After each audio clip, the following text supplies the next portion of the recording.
Hey everybody, thanks for tuning in to our first full show. We've done a couple of shorts, but I'm Todd, and this is Will. Hey everybody. And in essence, there takes four things to make an automobile run, an engine run, from 1920 to basically everything that's brand new except that electric powered stuff. Will, what are those four things? Air, fuel, compression, spark. Air, fuel, compression, spark. So today we're going to talk about fuel. Stay tuned.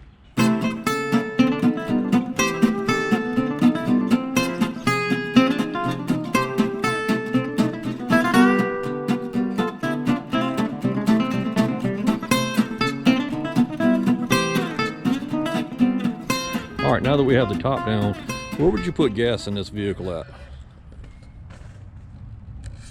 Most modern vehicles will be either on this side or either on the driver's side. Will, would you care to demonstrate and show everybody where the gas tank is? Not sure about smoking that pipe right there around the gas tank, but all right, this is the gas tank in this Model T. It's about a 10-gallon tank, and we'll hold it up for a second. We're going to take this apparatus, little piece of wood right here, stick it up under there. Now Will can let go of it. That holds it up. That's your fuel door prop, if you will. Now my buddy Marty went with us to pick this up, and we'll put a link to that video there, going to Connecticut to pick this up. Marty said, "How are you going to tell how much gas you got?" I said, "I don't know, just guess." So Marty took this piece of redwood here and cut it out, put a nice little strap on it. Didn't have any gas in it when we picked it up. We took this piece of redwood here, started out with 2 gallons, 3 gallons, 4 or 5, on up to 9. Figured if it had 10 in it, we knew it was full. So let's demonstrate how this works. Now I put about 9 gallons in here. I would expect some of us evaporated by now.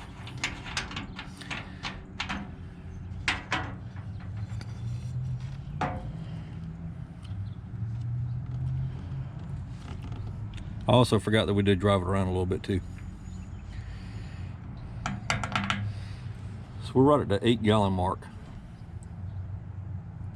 Handy little tool. I'm sure you can buy one for a couple of bucks, but it's even better when your friend makes you one out of some old redwood. All right, now we're up under the Model T, and this is the bottom of the gas tank. That's the front up here, rear back here, so you get a there where we're at. Now, Model Ts have a petcock valve to turn them off and on.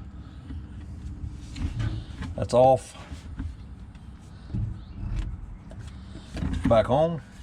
And they also have, if I can get it to turn right, I'm not used to working on my left hand, a drain valve. Now when we picked this Model T up in Connecticut, I had absolutely no intentions of trying to crank it up there because it had been sitting for a little while. Snow, sun, I figured there was a lot of condensation most likely in the gas tank. Well, we get home, it was as dry as a bone, but you could look down in there and see a fair amount of debris. So took the gas tank out, took a wet vac, vacuumed out as much as I could of the debris, but I have a feeling there's probably a lot more. My thinking was, since there's not a radiator shop in town that could do a clean out on it, I would just fill it up with gas, mark my lines on my stick that my buddy Marty made from a fuel gauge, drain it back out. Drain it out doesn't filter it. Fortunately, I'm in the restaurant business, and if you know anything about prices, oil has gone crazy. So we filter our grease, our frying oil, as much as we can with these cone-shaped filters. This is a filter basket. I'm sure you can pick one up at Webstaurant, and I'll put a link in the description for the filters. And basically what you do, you open your filter up, turn it inside out, put it in here, and then I've got a few buckets here that are real clean inside, and I'm gonna let this filter in there, and hopefully it's gonna work out. We'll just put the gas in it, maybe run it back through a couple of times until we filter it until it's clean. All right, I'm back up under the Model T. I've got the basket, the filter, and a bucket here.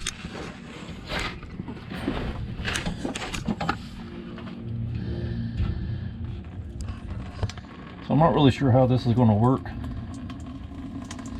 But I think for the cost of the filter, I think it's definitely worth trying.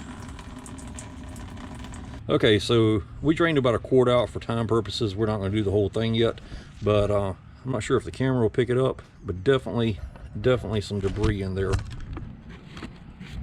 So I think these cone filters will do the trick.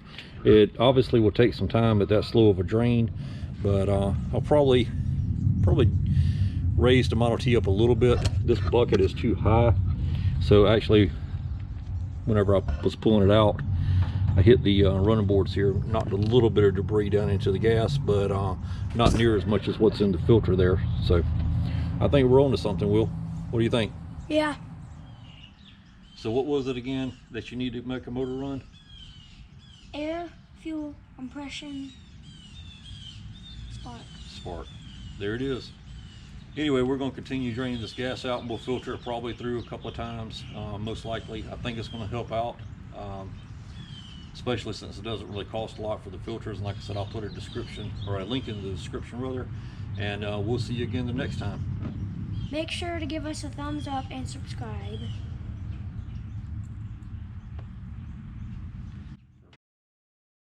So one thing to take in consideration real quick, these old cars don't have vent systems in them for the fuel like modern cars do.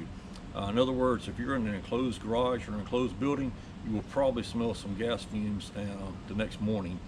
You might want to leave your garage door cracked just a little bit, or a window cracked open. And word of advice, if you have a propane powered hot water heater in your garage, you might want to find somewhere else to keep your Model T. Gas fumes, thing clicks on and heats up your water, could be bad.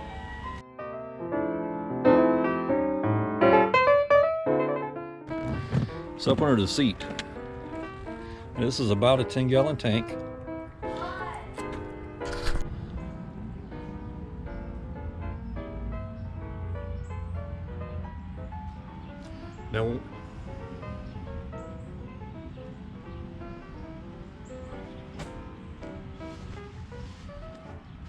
Now when we pick this Model T up, when we